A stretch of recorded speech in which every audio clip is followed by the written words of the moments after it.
Au tout début de notre ère, l'Empire romain s'étendait jusqu'au Maroc. Dans la région de Meknès, les archéologues interrogent actuellement les ruines d'une ville romaine dénommée Volubilis. Volubilis fut construite sur les ruines de cités plus antiques, puis, après le départ des Romains, elle fit le lien avec l'histoire actuelle du Maroc.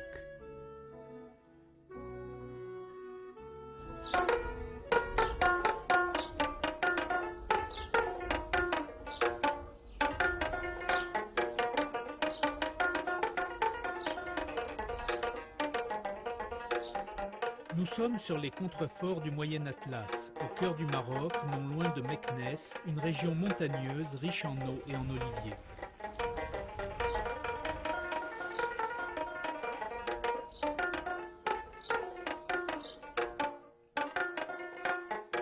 Les voyageurs qui passaient par là au XVIIIe siècle signalaient l'existence d'une antique cité en ruine que les habitants du pays appelaient le palais du pharaon.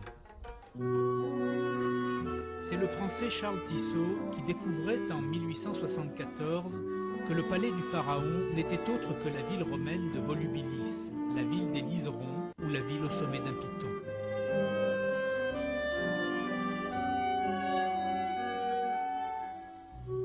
Les fouilles entreprises en 1915 permirent de mettre à jour tout d'abord les accès au lieu central de cette ville, le quartier monumental où se dressent le Capitole, la basilique et le forum.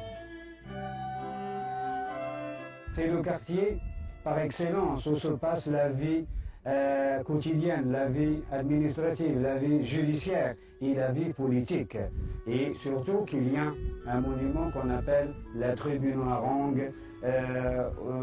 Sur cette tribune se mettaient les représentants de la loi, les représentants de la municipalité et quelquefois les représentants de l'Empire romain qui venaient diffuser l'information, qui venaient informer la population de Volubilis des degrés impériaux.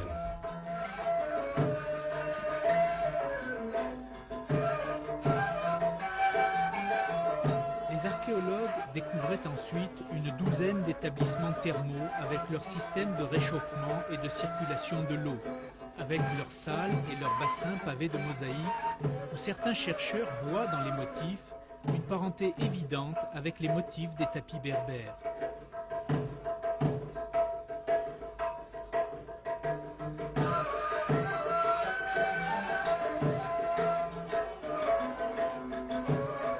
La villa dite d'Orphée est ornée dans sa grande salle de réception d'une des plus belles mosaïques découvertes à Volubilis.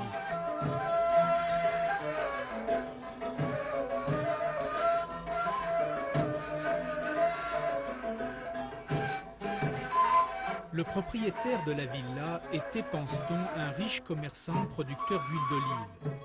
L'huilerie, avec ses aires de presse et son moulin en partie restauré, révèle des méthodes de fabrication qui sont en Méditerranée parvenues jusqu'au seuil de notre époque.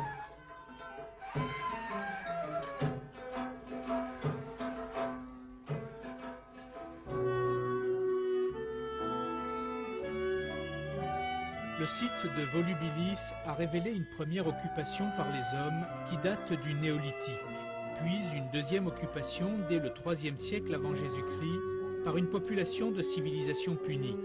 Enfin, l'occupation romaine à partir de 40 après Jésus-Christ jusqu'en 285. 285, c'est la phase de l'abandon de Volubilis, car en 285,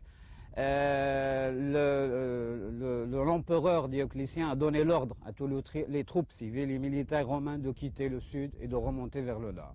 Et à partir de cette phase, on parle du premier abandon de la ville de Volubilis, mais c'était un abandon partiel, car les Mauritaniens romanisés n'avaient aucun intérêt de suivre les Romains vers le nord. C'est pour cela qu'ils ont préféré continuer à vivre sur la cité de Volubilis. Nous savons, par un certain nombre de sources épigraphiques surtout, que pendant cette phase, il y avait la population qui habitait Volubilis, ils parlaient encore le latin et c'était christianisé. Après cette phase post-romaine, il y aura une autre phase encore d'occupation sur le site, et c'est la phase islamique.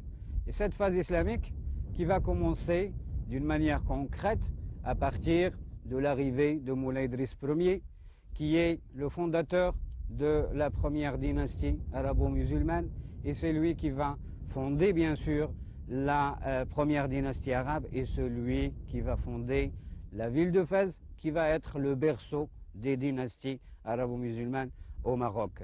Au XIIIe et XIVe siècle enfin, des populations musulmanes chassées d'Espagne se réfugieront encore une fois à Volubilis avant de se disperser à travers le Maroc et de signer l'abandon et l'oubli quasi total de ce site pendant au moins 3 siècles.